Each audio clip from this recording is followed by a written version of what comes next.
이번 분석을 시작하기에 앞서 투자 판단의 최종 책임은 투자자 본인에게 있다는 점을 명확히 말씀드립니다. 저희는 단순 참고용 정보나 분석을 제공할 뿐 특정 종목이나 섹터에 대해 매수나 매도를 절대 추천하는 것이 아닙니다. 안녕하세요. 오늘 저희가 함께 깊이 파고들 기업은 바로 인터컨티넨털 익스체인지입니다. 네, 여러분도 잘 아시는 뉴욕 증권거래소, 그러니까 NYSE의 모회사죠. 티커 심볼은 ICE입니다. 이게 2015년 10월 24일 종가 기준으로 보니까 157.65달러, 거의 52주 최고가 근처에서 움직이고 있더라고요. 네, 맞습니다. 상당히 좋은 흐름을 보여주고 있죠. 그래서 많은 분들이 그냥 NYSE 운영하는 회사 이렇게만 생각하실 수도 있는데 저희가 받은 자료들을 쭉 보니까요. 이 기업 단순한 증권거래소가 절대 아니더라고요. 그렇죠. 그게 핵심입니다. 겉으로 보이는 것보다 훨씬 더 복잡하고 또 강력한 비즈니스 모델을 가지고 있어요. 네. 그래서 오늘 저희 목표는 이겁니다. ICE, 즉 인터컨티넨탈 익스체인지가 어떻게 월스트리트의 심장 역할을 하면서 동시에 거대한 데이터 제국, 또 기술 기업으로 변모했는지 그 사업 구조부터 시작해서 재무 상태, 경쟁 환경, 그리고 앞으로의 성장 가능성까지 좀 다각도로 파헤쳐 보려고 합니다. 네, 좋습니다. 핵심만 쏙쏙 뽑아서 청취자분들이 IC라는 기업의 본질을 빠르게 파악하실 수 있도록 돕는 게 중요하겠죠. 맞습니다. 그래서 당신이 만약 금융시장의 이 거대한 흐름을 좀 더 깊게 이해하고 싶거나 혹은 특정 기업에 숨겨진 진짜 가치를 발견하고 싶으시다면 저희가 오늘 좋은 길잡이가 되어드릴 수 있을 것 같습니다. 자, 그럼 IC의 세계로 함께 들어가 보시죠. 이 때문에 그냥 전통적인 거래소 이 이미지가 굉장히 강해요. 그렇죠. 아무래도 세계 최대 증권거래소니까요. 네. 그런데 그 실체를 한꺼풀 벗겨보면 완전히 다른 그림이 보입니다. 그냥 거래를 중개하는 역할 그걸 넘어서서요. 글로벌 금융시장에서 만들어지는 핵심 데이터들 있죠. 그걸 생산하고 또 가공하고 유통시키는 역할. 그리고 관련된 기술 인프라까지 제공하는 뭐랄까 말 그대로 금융 인프라 기업으로 완전히 진화했다고 봐야 합니다. 금융 인프라 기업. 그 표현이 딱 맞는 것 같네요. 데이터를 생산, 가공, 유통하고 기술까지 제공한다. 네. 그래서 IC를 제대로 이해하려면 저는 크게 세 가지 핵심 축 또는 동력이라고 할까요? 이걸 봐야 한다고 생각해요. 첫 번째는요. 데이터하고 기술. 이걸 중심으로 아주 정교하게 짜인 사업 포트폴리오입니다. 이게 굉장히 안정적이에요. 특히 반복적인 수익이 여기서 꾸준히 나오거든요. 안정적인 반복 수익이요? 그게 중요하겠네요. 그렇죠. 두 번째는 전략적인 M&A입니다. 인수합병이요. 최근에 블랙나이트 인수한 것처럼 아주 큰 그림을 보고 필요한 기업들을 사들여서 계속 사업 영역을 넓히고 또 시너지를 만들어내는 능력. 이게 IC 성장의 아주 중요한 능력 중 하나죠. M&A도 굉장히 활발하게 하는군요. 네, 아주 전략적으로 잘합니다. 그리고 마지막 세 번째는 거시경제 환경 변화에 대한 대응력이에요. 예를 들어 금리가 오른다거나 시장이 불안정해진다거나 이런 외부 요인들이 IC에게는 어떨 땐 기회가 되기도 하고 또 어떨 땐 위협이 되기도 하거든요. 이 양면성을 어떻게 잘 관리하느냐 이게 또 중요합니다. 기회이자 위협이다. 양면성이 있다는 거군요. 네. 여기서 정말 흥미로운 점은 이 세 가지 축이 그냥 따로 노는 게 아니라는 거예요. 서로 아주 긴밀하게 맞물려서 돌아갑니다. 상호작용하면서 IC만의 독특한 경쟁력 그리고 기업 가치를 만들어내는 거죠. 그러니까 단순히 개별 사업부들을 합쳐놓은 것 그 이상으로 봐야 한다는 겁니다. 하나의 유기적인 시스템처럼요. 와, 세 가지 동력이 유기적으로 연결되어 돌아가는 시스템이다. 굉장히 흥미로운 관점인데요. 그럼 그 동력들을 하나씩 좀 더 자세히 들여다볼 필요가 있겠네요. 가장 먼저 그래도 많은 분들이 제일 익숙하실 거래소, 엑스체인지스 사업부터 시작해 볼까요? 이게 여전히 IC의 중요한 뿌리이자 기반이라고 할 수 있겠죠? 물론입니다. 그건 부정할 수 없죠. 세계 최대 주식시장인 NYSE를 운영한다는 것 자체가 IC의 엄청난 상징성이죠. 또 여전히 중요한 수혜권이니까요. 여기서 나오는 상장 수수료나 거래 수수료가 상당하죠. 네, 그렇죠. 뉴욕 증권거래소 상장하려면 비용도 만만치 않을 테고. 맞습니다. 거기에 더해서 우리가 흔히 국제 유가 기준으로 삼는 브렌트유 있죠? 그리고 천연가스 같은 이런 글로벌 에너지 선물 거래 시장에서도 IC가 거의 독보적인 위치를 차지하고 있습니다. 여기서 발생하는 거래 수수료, 또 청산 수수료 이런 것들이 전통적인 캐시카우 역할을 아주 튼튼하게 해주고 있어요. 에너지 선물 쪽도 강점이 있군요. 브렌트유, 천연가스. 네, 그쪽 시장은 거의 장악하고 있다고 봐도 과언이 아닙니다.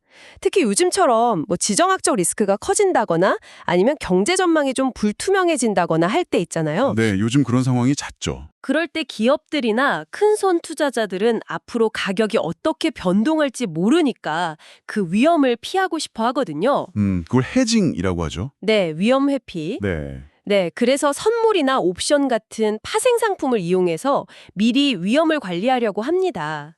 이런 해징 수요가 늘어나면 자연스럽게 ICA가 운영하는 파생 상품 거래소의 거래량이 확 증가해요. 그러니까 오히려 시장이 불안정하고 변동성이 커질수록 IC의 거래소 사업에는 더 기회가 될 수도 있다. 이런 말씀이시네요. 네, 그런 측면이 분명히 있습니다. 물론 주식 거래량 같은 건 위축될 수도 있지만 파생 상품 쪽에서는 오히려 거래가 활발해지면서 실적에 도움이 되는 거죠. 아이러니하지만 사실입니다. 와, 정말 흥미로운데요. 시장 변동성을 오히려 기회로 활용할 수 있는 구조라니. 근데 이런 전통적인 거래에만 머무르는 게 아니라 뭔가 새로운 시도들도 계속하고 있다고 들었습니다. 아까 자료에 잠깐 언급된 폴리마켓 투자 같은 건 어떤 의미로 봐야 할까요? 아, 네. 그 부분도 주목할 만한 움직임입니다. 폴리마켓이라는 플랫폼은 예를 들어 이번 미국 대선에서 누가 당선될다, 이런 특정 사건의 발생 가능성을 예측해서 그걸 사고 파는 일종의 예측 시장이에요. 예측 시장이요? 약간 도박 같기도 하고? 그렇게 볼 수도 있지만 정보의 취합이나 예측의 정확성 측면에서 연구 가치가 있다고 보는 시각도 많습니다. ICA가 여기에 투자했다는 건 당장의 큰 수익을 기대했다기보다는 기존의 주식이나 채권, 원자재 같은 전통적인 금융자산을 넘어서는 거죠. 뭔가 새로운 형태의 데이터에 기반한 시장이 앞으로 커질 수 있다. 이런 가능성을 미리 탐색하고 선점하려는 전략적인 움직임으로 해석하는 게 맞다고 봅니다. 아하. 위에 새로운 자산군이나 거래 방식에 대한 포석이군요. 당장의 수익보다는 장기적인 관점에서. 네, 그렇죠. 아직은 초기 단계지만 이런 시도를 계속한다는 것 자체가 ICA가 현재에 안주하지 않고 미래를 준비하고 있다는 증거라고 볼 수 있습니다. 알겠습니다. 자, 그럼 이제 거래소 사업이 IC의 뿌리 같은 역할이라면 이제 IC를 현재 데이터 기업, 금융 인프라 기업으로 만드는 핵심 동력, 바로 고정 수입 및 데이터 서비스, Fixed Income and 데이터 서비스 부문으로 넘어가 보죠. 자료 보니까 이 부문 매출이 전체의 거의 절반 가까이 차지한다면서요? 이게 진짜 현재 IC를 이끌고 있는 엔진이라고 해도 과언이 아니겠네요. 네, 정확하게 보셨습니다. 정말 이 부문이야말로 IC가 단순한 시장 운영자를 넘어서서 금융정보가 흘러가는 길목을 딱 지키고 서서 통행료를 받는 아주 강력한 톨게이트 역할을 하게 만드는 핵심 중의 핵심입니다. 정보의 톨게이트 역할, 비유가 확 와닿네요. 네, 구체적으로 뭘 하냐면요. 예를 들어 채권 가격 정보. 이게 사실 거래소에서 거래되는 주식과 달리 가격 알기가 좀 어렵거든요. 그런 정보들, 또 각종 금융상품을 만들 때 기초가 되는 데이터들, 우리가 흔히 참조 데이터라고 부르는 것들, 그리고 시장의 흐름을 보여주는 각종 지수, 즉 인덱스들, 이걸 만들고 제공하고요. 심지어는 이 방대한 데이터들을 활용해서 아주 정교한 분석 솔루션까지 만들어서 기관 투자자들에게 판매합니다. 와, 정말 다양하네요. 채권 가격, 참조 데이터, 인덱스, 분석 솔루션까지. 네, 이런 정보들이 없으면 사실상 기관 투자자들이나 펀드 매니저들이 제대로 된 투자 결정을 내리기가 거의 불가능해요. 그러니까 필수제인 셈이죠. 아, 없어서는 안 되는 필수 정보다. 그렇죠. 그런데 이 부문의 가장 큰 강점, 그리고 IC 전체의 안정성을 높여주는 핵심이 뭐냐면요. 바로 이 매출의 대부분이 구독, 서브스크립션 모델에서 나온다는 점입니다. 구독 모델이요? 마치 넷플릭스처럼 매달 돈을 내는? 네, 비슷합니다. 기관 고객들이 IC의 데이터나 분석 툴을 이용하기 위해서 매달 혹은 매년 꾸준히 이용료를 내는 방식이에요. 이게 왜 중요하냐면 시장 상황이 좋든 나쁘든 거래량이 많든 적든 관계없이 비교적 안정적으로 매출이 발생한다는 거죠. 아, 거래소 수수료는 시장 상황에 따라 변동성이 클 텐데 이 데이터 구독료는 꾸준히 들어온다는 거군요. 바로 그겁니다. 이게 전체 매출의 거의 절반을 차지하니까 변동성이 큰 거래 수수료에 대한 의존도를 확 낮춰주는 거죠. 그래서 회사 전체의 현금 흐름이 아주 안정적으로 유지될 수 있는 겁니다. 이게 아이스의 굉장히 강력한 무기예요. 와, 정말 대단한데요. 전체 매출의 절반 가까이가 안정적인 구독 수익이라니. 진짜 단순한 거래소가 아니라 데이터 플랫폼 기업이라는 정체성이 여기서 확실히 드러나는 것 같습니다. 맞습니다. 그리고 데이터의 독점성, 그리고 그 정확성 덕분에 가격 결정력도 상당히 강해요. S&P 글로벌이나 블룸버그 같은 정말 쟁쟁한 경쟁사들이 많거든요, 이 데이터 시장에는. 네, 그렇죠. S&P나 블룸버그 단말기 없으면 일하기 힘들다고들 하니까. 네, 그런데도 IC는 자체적으로 운영하는 거래소들, 특히 에너지나 채권 관련 시장에서 나오는 아주 귀한 원천 데이터를 가지고 있잖아요. 경쟁사들은 쉽게 얻을 수 없는 데이터죠. 이걸 기반으로 한 분석 서비스는 확실히 차별화가 되거든요. 그래서 강력한 가격 결정력을 유지할 수 있는 겁니다. 아, 자체 거래소 운영에서 오는 데이터 독점력이 경쟁 우위의 핵심 중 하나군요. S&P 글로벌 같은 경쟁사와 비교했을 때 그 부분이 확실한 차별점이 되겠네요. 네, 그 부분이 아주 중요합니다. 물론 S&P 글로벌도 신용평가 데이터라든지 지수 사업에서 강력한 경쟁력을 가지고 있지만 ICE는 실시간 거래 데이터, 특히 에너지, 채권, 그리고 NYSE에서 나오는 주식 데이터 등을 직접 생산하고 가공해서 제공한다는 점에서 분명한 차이가 있죠.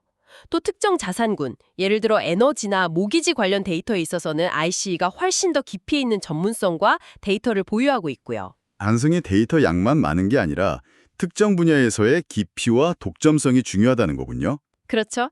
경쟁사들도 물론 방대한 데이터를 가지고 경쟁하지만 ICE는 자신들이 강점을 가진 영역에서 독보적인 데이터 자산을 구축하고 이걸 다양한 서비스와 솔루션으로 연결시키는 능력이 타고나다고 평가할 수 있습니다. 네, 확실히 이해가 됩니다.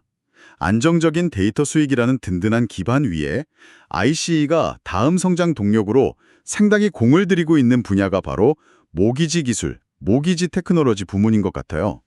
이건 비교적 최근에 특히 블랙나이트라는 아주 큰 기업을 인수하면서 본격적으로 뛰어든 분야죠. 네, 맞습니다.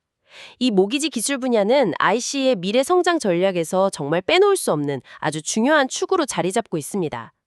블랙나이트 인수는 그냥 단순히 기업 하나를 산 게 아니에요. 미국의 거대한 주택담보대출, 즉 모기지 시장 전체의 운영 방식을 디지털로 혁신하겠다는 IC의 야심찬 계획을 보여주는 상징적인 사건이었죠. 미국 모기지 시장의 디지털 전환을 주도하겠다. 스케일이 크네요.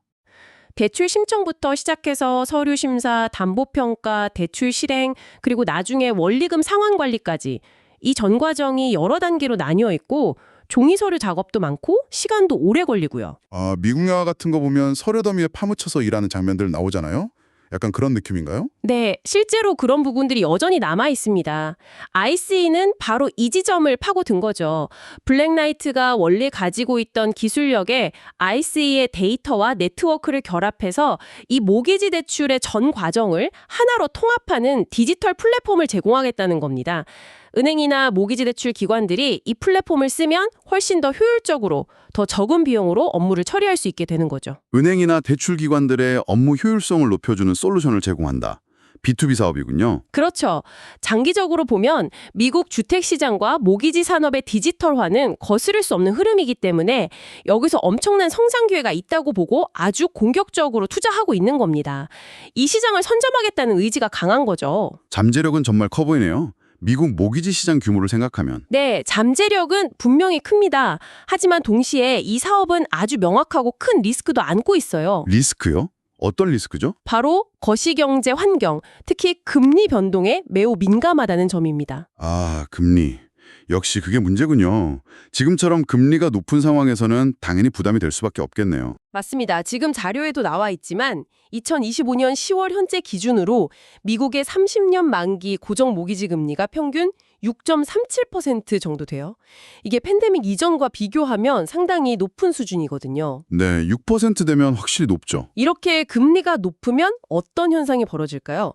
일단 집을 사려는 사람들이 부담을 느끼죠. 대출 이자가 너무 비싸니까요. 그래서 신규 주택 구매 수요가 줄어들게 됩니다. 그리고 또 하나는 이미 집을 가지고 있는 사람들도 예전에 낮은 금리로 받았던 대출을 굳이 더 높은 금리로 갈아타려고 하지 않겠죠. 이걸 재용자 또는 리파이낸싱이라고 하는데 이 재용자 시장도 확 위축되는 겁니다. 신규 구매도 줄고 재용자도 줄고 그럼 모기지 관련 업무 자체가 줄어드는 거네요. 그렇죠. 모기지 신청 건수, 처리 건수 자체가 감소하게 되고 이건 단기적으로 ICE의 모기지 기술 부문 수익성에 직접적인 타격을 주게 됩니다. 플랫폼 사용량이 줄어들 수밖에 없으니까요. 아, 정말 금리 변동에 직격탄을 맞는 구조군요. 네. 그래서 이걸 아까 말씀드린 ICE의 세 가지 핵심 동력과 연결해서 보면요. 그 세 번째 축이었던 거시경제 환경 속 기회와 위협. 이 요인이 바로 이 모기지 기술 부문에 지금 직접적으로 아주 강하게 영향을 미치고 있는 겁니다.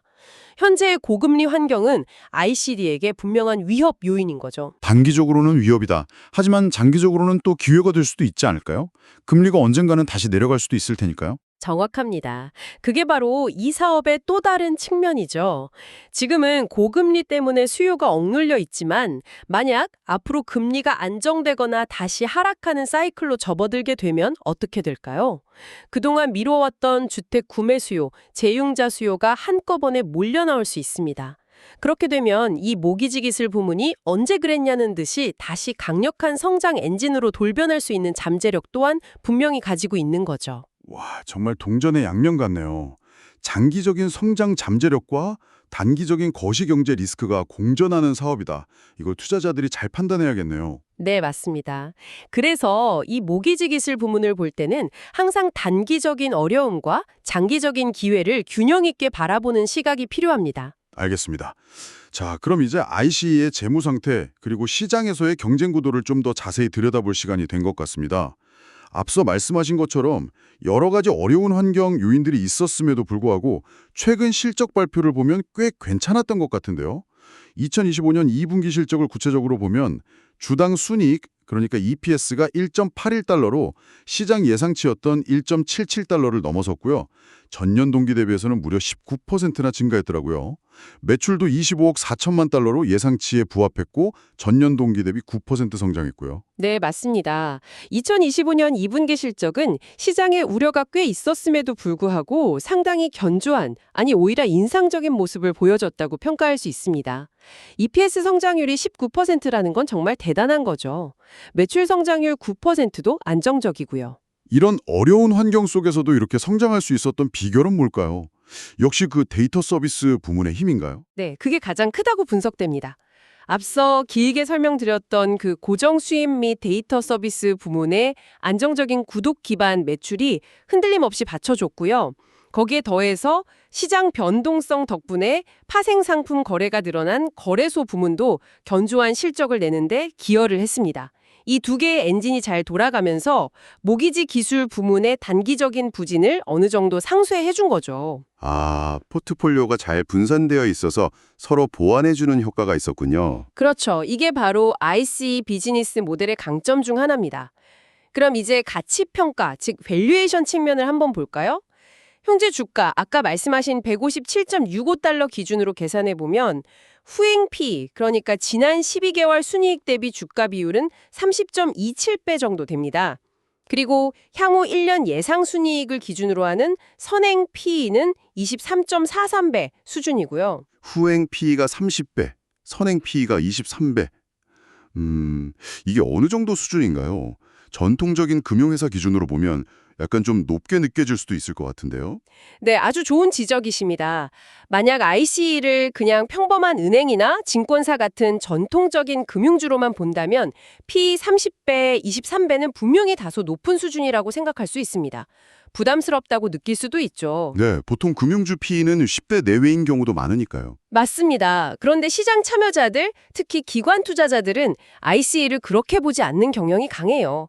단순 금융주가 아니라 앞서 계속 강조했던 것처럼 강력한 데이터 독점력과 우수한 기술력을 갖춘 성장주, 뭐랄까 금융 인프라 기술 기업으로 평가하는 거죠. 아, 기술 기업으로 보는 시각이 강하다는 거군요. 네, 그렇게 보면 이야기가 좀 달라집니다.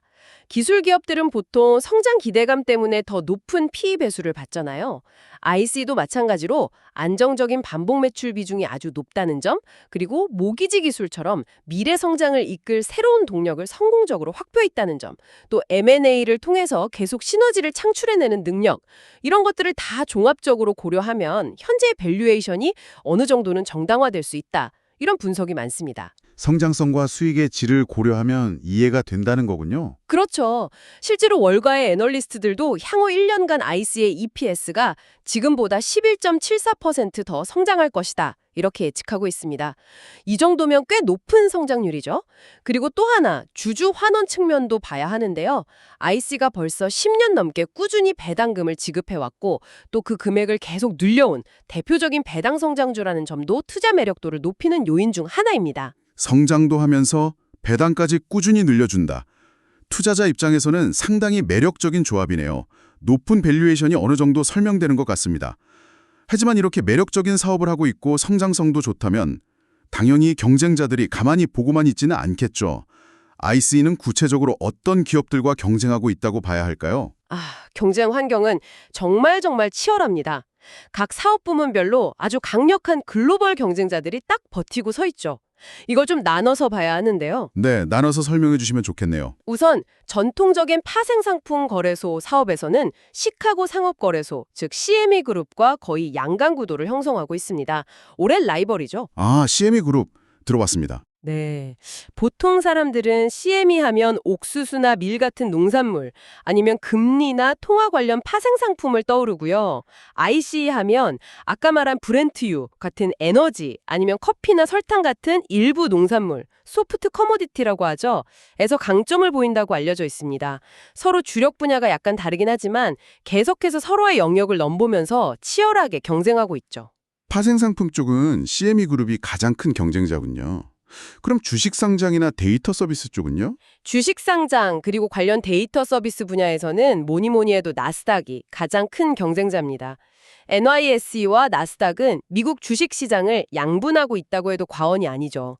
상장기업 유치 경쟁도 치열하고 또 데이터를 판매하는 측면에서도 계속 부딪힙니다. 여기서 흥미로운 점은요. IC뿐만 아니라 나스닥 역시 스스로를 더 이상 단순 거래소가 아니라 금융 기술 기업으로 정의하고 있다는 거예요. 둘 다 데이터와 기술 솔루션 판매 비중을 계속 늘려가면서 변모하고 있는 거죠.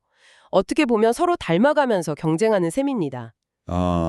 나스닥도 금융기술 기업으로 변신 중이군요. 그럼 가장 핵심이라고 할 수 있는 데이터 및 분석 서비스 시장은 어떤가요? 아까 S&P 글로벌, 블룸버그 이야기는 잠깐 했었는데요. 네, 그 데이터 분석 시장이 정말 경쟁이 치열한 곳입니다. 말씀하신 S&P 글로벌, 블룸버그는 물론이고요. 런던 증권 거래소 그룹 LSG에 인수된 레피니티브 같은 글로벌 금융 정보 서비스 기업들이 다 경쟁자입니다. 이 시장에서는 데이터의 질, 얼마나 넓은 범위를 커버하는지, 커버리지, 그리고 그걸 얼마나 잘 분석해서 가치 있는 정보로 만드는지, 분석 기술력, 마지막으로 가격 경쟁력까지 이 모든 요소들이 승부를 가르는 핵심입니다. IC가 자체 데이터라는 강점은 있지만 다른 경쟁사들도 각자만의 강점을 가지고 있어서 정말 한치의 양보 없는 싸움이 벌어지고 있는 거죠. 정말 쟁쟁한 기업들이 다 모여있네요. 네, 그리고 마지막으로 하나 더 생각해야 할 경쟁 요인이 있습니다. 바로 새로운 유형의 거래소들인데요. 대체 거래소 시스템, ATS, 얼터네이티브 트레이딩 시스템이라고 불리는 곳들입니다. 예를 들어 MMX나 IX 같은 곳들이 대표적인데요. 이들은 기존의 NYSE나 나스닥보다 훨씬 낮은 거래 수수료를 무기로 내세우면서 조금씩 점유율을 높여가고 있어요. 당장은 아니더라도 장기적으로는 이런 새로운 경쟁자들이 기존 거래소들의 수수료 기반 수익 모델의 잠재적인 위협이 될 수도 있다는 점도 염두에 두어야 합니다. 새로운 형태의 경쟁자들까지 정말 사방의 경쟁자라고 해도 과언이 아니네요.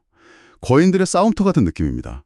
자, 이렇게 치열한 경쟁 환경 속에서 IC가 살아남고 또 더 성장하기 위해서 미래를 위해 어떤 전략들을 준비하고 있는지 궁금해지는데요. 그게 어떤 방향으로 나아가고 있다고 봐야 할까요? 네, ICE는 미래 성장을 위해서 크게 세 가지 방향에 집중하고 있는 것으로 보입니다. 첫 번째는 뭐니 뭐니 해도 역시 기술 혁신입니다. 기술 혁신요? 구체적으로 어떤 기술인가요? 예를 들면 인공지능 AI 기술을 적극적으로 도입해서요. 자신들이 가진 방대한 데이터를 분석하는 툴을 더 고도화시키는 겁니다. 고객들이 그냥 데이터만 받는 게 아니라 그 안에서 더 빠르고 더 깊이 있는 통찰력, 즉 인사이트를 얻을 수 있도록 돕는 거죠. 또 클라우드 기술을 활용해서 데이터를 처리하고 배포하는 시스템의 효율성과 속도를 높이는 작업도 계속하고 있습니다. 결국 기술을 통해 서비스의 질을 높여서 경쟁 우위를 확보하겠다는 전략이죠. 기술 투자에 정말 아낌없이 돈을 쓰고 있습니다. AI와 클라우드를 활용한 서비스 고도화, 기술 기업다운 행보네요. 그렇죠. 두 번째 성장 전략은 신규 상품 및 시장 확장입니다. 시대의 흐름에 맞춰서 새로운 먹거리를 찾는 거죠. 대표적인 예가 바로 ESG입니다. 환경, environment, 사회, 소셜, 지배구조, 거버넌스. 요즘 이게 글로벌 투자 시장의 최대 화두 중 하나잖아요. 네, ESG 경영, ESG 투자 이야기가 정말 많이 나오죠. 네. 그래서 ICE도 이런 흐름에 발맞춰서 ESG 관련 데이터 상품이나 분석 서비스를 개발하고 관련 상품 라인업을 계속 강화하고 있습니다. 예를 들어 기업들의 탄소 배출량 데이터를 제공하거나 탄소 배출권 선물 거래 시장을 만들어서 주도하는 것. 이런 것들이 다 ESG 트렌드에 대응하는 움직임이죠. 아, 탄소 배출권 선물 거래도 IC가 주도하고 있군요. 네, 그 분야에서는 선도적인 위치에 있습니다. 그리고 또 하나 장기적인 관점에서 주목하고 있는 시장이 바로 디지털 자산 시장입니다. 암호화폐 같은 것들이죠. 디지털 자산, 암호화폐 시장에도 관심이 있군요. 네, 물론 주제 불확실성도 크고 변동성도 심하지만 만약 장기적으로 이런 디지털 자산들이 제도권 금융 시스템 안으로 편입되게 된다면 이건 IC에게 엄청난 기회가 될 수 있습니다. 이미 IC는 자회사인 벡트를 통해서 암호화폐 수탁, 커스터디나 거래 관련 서비스를 일부 제공하고 있거든요. 앞으로 시장이 어떻게 변하는지 예의주시하면서 추가적인 사업 기회를 계속 모색할 것으로 보입니다. ESG와 디지털 자산, 미래 트렌드를 놓치지 않으려는 노력이 엿보이네요.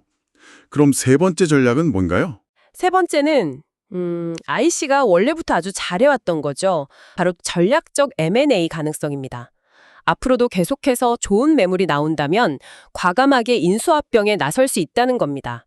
특히 자신들의 핵심 사업과 시너지를 낼 수 있거나 아니면 아예 새로운 성장 동력을 확보할 수 있는 매력적인 기술 기업이나 데이터 기업이 있다면 언제든지 인수에 나설 수 있는 자금력과 실행력을 갖추고 있다는 점도 IC의 중요한 성장 동력 중 하나라고 봐야 합니다. 기술 혁신, 신규 상품 개발 및 시장 확장, 그리고 전략적 M&A. 이 세 가지가 IC의 미래 성장 전략의 핵심이군요. 착실하게 미래를 준비하고 있다는 느낌이 듭니다. 하지만 앞서 잠깐 언급됐듯이 빛이 있으면 그림자도 있는 법이죠. IC가 앞으로 나아가면서 헤쳐나가야 할 위험 요인, 즉 리스크 요인들은 어떤 것들이 있을지 좀 더 자세히 짚어볼 필요가 있겠습니다. 네, 물론입니다. 아무리 좋은 기업이라도 리스크 요인이 없는 곳은 없으니까요. 몇 가지 중요한 점들을 짚고 넘어가야 합니다. 첫 번째로 가장 중요하게 봐야 할 것은 역시 규제 리스크입니다. 규제 리스크요? 어떤 종류의 규제인가요? IC는 그냥 일반 기업이 아니잖아요. 뉴욕 증권거래소를 운영하고 글로벌 에너지 시장의 가격을 결정하는 선물을 거래하고 금융 시스템 전체에 영향을 미치는 데이터를 다루는 말 그대로 글로벌 금융 시스템의 핵심 인프라 중 하나입니다.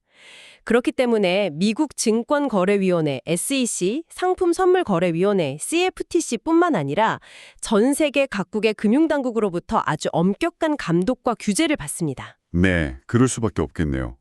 워낙 중요한 역할을 하니까. 그렇죠.